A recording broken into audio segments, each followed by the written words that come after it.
Assalamualaikum warahmatullahi wabarakatuh.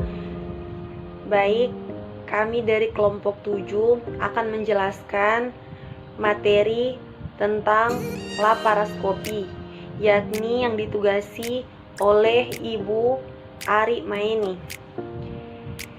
Dalam materi tersebut akan dijelaskan oleh 3 anggota saya. Yang pertama, saya sendiri, Sarifah Al-Bahar. Yang kedua, Uswatun Hasanah. Yang ketiga, Yustina Lolo.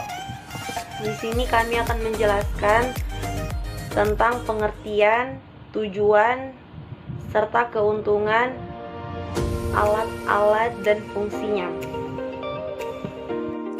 Baik, saya Sarifah Al-Bahar akan menjelaskan yang pertama, apa itu beda endolaparoskopik, yakni suatu teknik pembedahan dengan sayatan kecil atau disebut juga operasi invasif, minimal yang menggunakan alat-alat canggih untuk melakukan tindakan bermacam-macam. Tujuan operasi laparoskopik yang pertama, batu kandung empedu, usus buntu bernia peradangan, pengikatan lambung, peradangan, penyakit sendi, membantu menegakkan diagnostik. Selanjutnya, keuntungan bedah endolaparoskopik. Yang pertama, nyeri pasca beda jauh lebih ringan, membantu menegakkan diagnosa lebih akurat, proses pemulihan lebih cepat, rawat inap lebih singkat, buka bekas operasi lebih kecil sehingga hasil kosmetik lebih memuaskan. Unit laparoskopik beserta alat pendukung. Yang pertama, unit laparoskopik TV monitor. Perlengkapan yang mutlak ada dan harus berfungsi baik dengan bantuan dari kamera kontrol unit dan fiber optik akan menampilkan gambar tertangkap oleh lensa.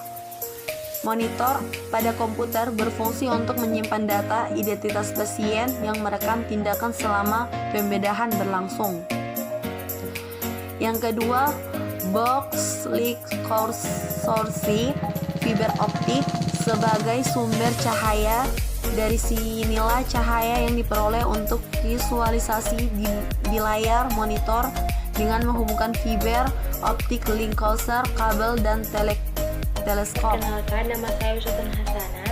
Pada kesempatan kali ini saya akan melanjutkan yang telah dijelaskan oleh Sarifah Al-Bahar tentang persiapan pemeriksaan laparoskopi. Adapun instrumen bedah dasar atau instrumen laparoskopi sebagai berikut. Instrumen laparoskopi yang terdiri dari ultraviolet needle, di mana jarum ini digunakan sebagai alat untuk mengeluarkan CO2 dengan lebih dulu memastikan apakah jarum telah memasuki lapisan dalam perut. Selanjutnya ada trocar visible dan rosible sebagai jalan untuk sirkulasi gas CO2. Selanjutnya ada bipolar grasping forceps atau klem bipolar, digunakan untuk menghentikan perdarahan dan menjepit jaringan yang akan dipotong. Selanjutnya ada monopolar districting dan grasping forceps atau klem monopolar card, digunakan untuk menghentikan perdarahan dan memegang jaringan. Cukup sekian penjelasan dari saya tentang instrumen laparoskopi. Selanjutnya akan dilanjutkan oleh teman kelompok saya, yaitu Yustina Octavia Lolo. Saya akan menyambung penjelasan teman saya mengenai unit laparoskopi beserta alat pendukung. Yang pertama adalah kaleidoskop. Kaleidoskop digunakan pada kasus laparoskopi kelihatiasis common bile-duct eksplorasi.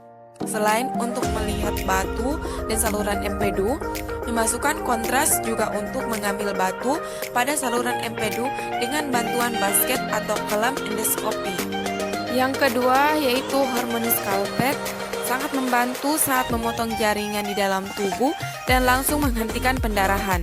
Yang ketiga, laser KTP. Dengan bantuan fiber optik yang kecil dan lentur, dapat membakar, memotorin jaringan, ataupun menghentikan pendarahan. Yang keempat, yaitu mesin CARM. diperlukan pada kasus laparoskopi dengan batu pada saluran empedu atau common bile duct eksplorasi dengan bantuan kontras posisi batu dapat diketahui. Yang kelima, kabel S-video dapat menghantar gambar visual dengan resolusi sampai dengan 400 linear atau garis. Itulah tadi penjelasan kelompok kami mengenai unit laparoskopi beserta alat pendukung. Jika penjelasan kami tadi masih banyak yang kurang, kami mohon maaf karena kami juga masih belajar. Sekian, wassalamualaikum warahmatullahi wabarakatuh.